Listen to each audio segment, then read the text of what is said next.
Olá, povo abençoado de Deus, tudo bem com vocês? Eu me chamo Eduardo Nassif, sou ministro da Palavra de Deus e estou aqui para levar vocês a ter mais um momento com Deus.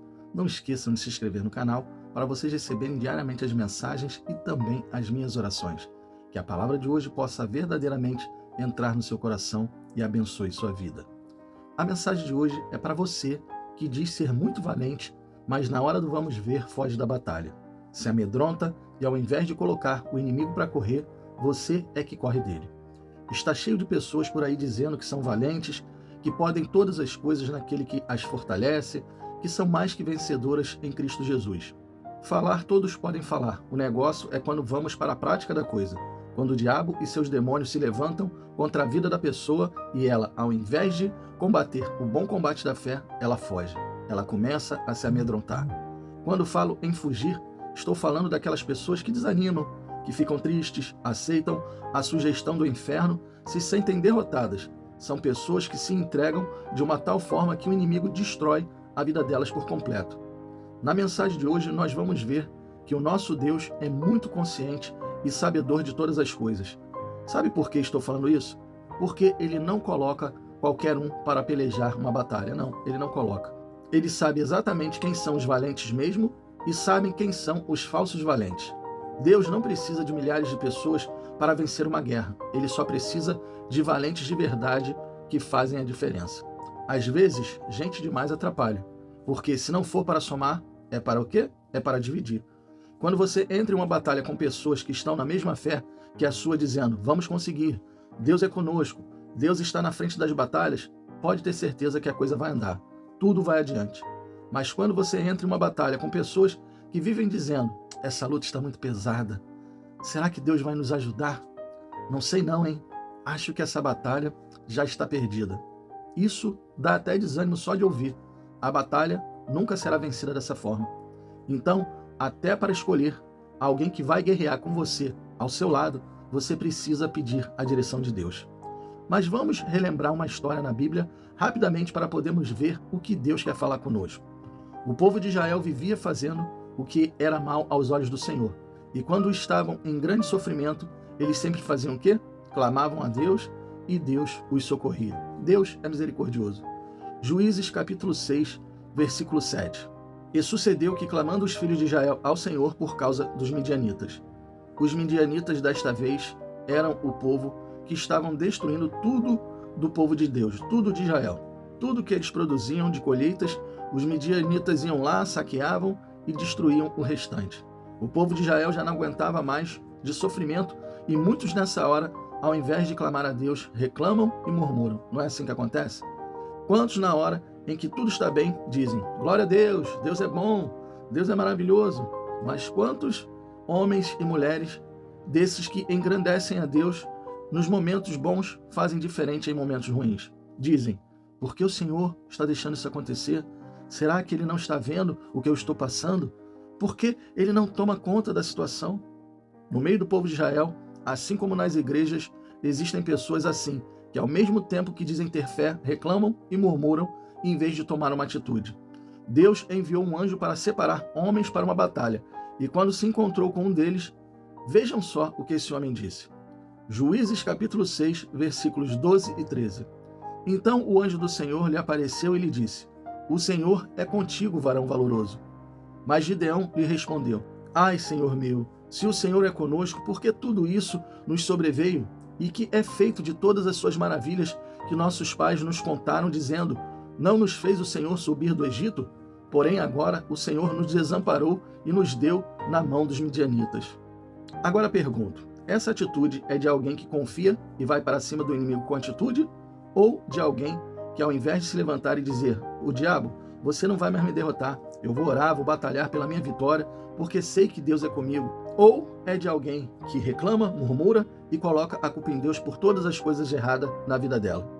Fica nítido que Gideão era um homem escolhido de Deus para levantar um exército, mas a atitude inicial dele foi de murmurar, a atitude de derrotado. Ali o anjo já poderia até virar as costas para ele e deixar eles sofrerem por mais alguns anos. Mas mesmo assim, a misericórdia de Deus os alcançou. Deus manda Gideão reunir homens para a batalha e ele consegue reunir 32 mil homens. Excelente número para um exército, não é verdade? 32 mil pessoas. Mas Deus não divide a glória dele com ninguém e sabe quem está pronto para a guerra e quem não está. Eles sabem quem são os valentes que podem ajudar a vencer uma batalha e quem são os medrosos que, ao invés de ajudar, vão atrapalhar. Juízes capítulo 7, versículos 2 e 3. E disse o Senhor a Gideão: muito é o povo que está contigo para eu dar os midianitas em sua mão, a fim de que Israel se não glorie contra mim, dizendo: a minha mão me livrou.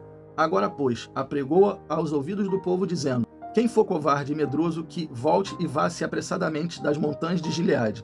Então voltaram do povo 22 mil e 10 mil ficaram. Vejam quantos medrosos e covardes haviam no meio daqueles homens. Vocês acham que dentro das igrejas é diferente? Não, não é. Está cheio de pessoas medrosas e covardes com medo de enfrentar o diabo e os seus demônios usando o poder de Deus. Acham que só o pastor pode orar, que só o pastor expulsa demônios, que só o pastor tem autoridade sobre os espíritos malignos. Isso é que o diabo quer que você acredite. Assim, ele pode colocar você para correr quando ele quiser.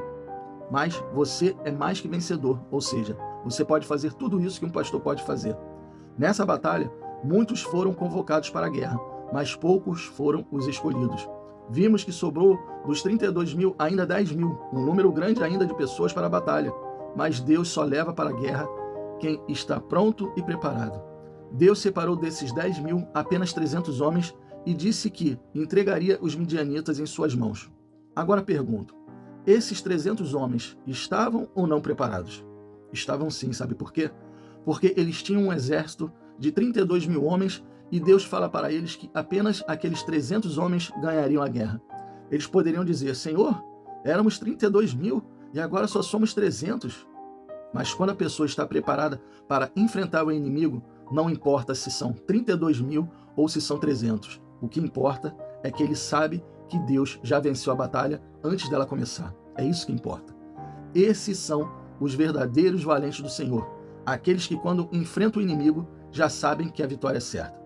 Nenhum daqueles 300 homens se acovardou pelo número de midianitas que iriam enfrentar. Então ouçam o que eu vou falar para vocês agora. Nem todo convocado é escolhido. Muitos ali foram chamados, mas poucos ficaram porque a grande maioria era covarde. Se o diabo entrasse agora no meio de uma igreja e se apresentasse dizendo quem ele é, se não o adorassem, que ele iria matar todos naquela hora, creio que a grande maioria iria se ajoelhar e adorar o diabo com medo do que ele disse que poderia fazer. O diabo muitas vezes vai dizer no seu ouvido que você é fracassado, que você é derrotado, que você não vale nada. Se você se amedrontar e aceitar, ele já venceu. Mas se você mostrar que é valente e se levantar, Deus mostra o seu poder.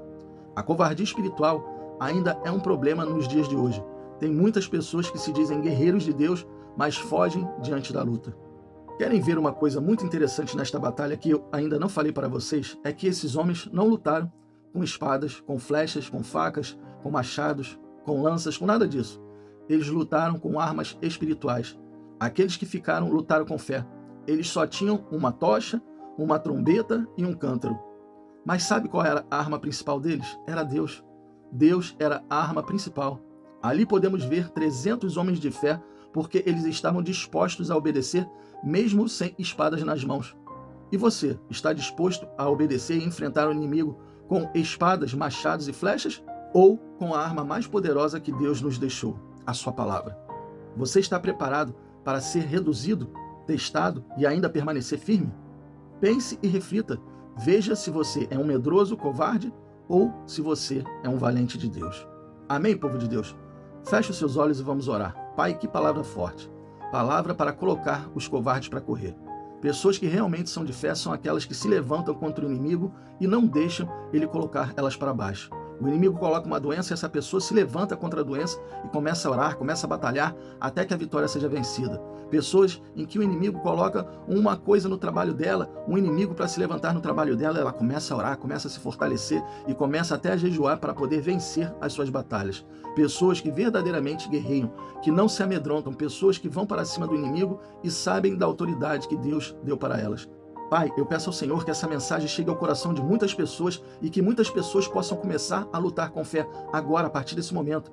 que elas possam parar de se acovardar, que elas possam parar de se amedrontar, porque o diabo já é derrotado. Elas têm que entender que o diabo já é derrotado.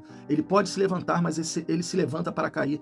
E nós precisamos continuar firmes e permanecer fiéis a Ti, porque o Senhor é um Deus que vence batalhas. O Senhor não perde guerras. E nós estamos ao seu lado e o Senhor está ao nosso lado. Pai, eu te agradeço por essa mensagem e peço ao Senhor, meu Deus, que essa mensagem fortaleça o coração de muitas pessoas para que elas possam continuar firmes e fiéis a Ti.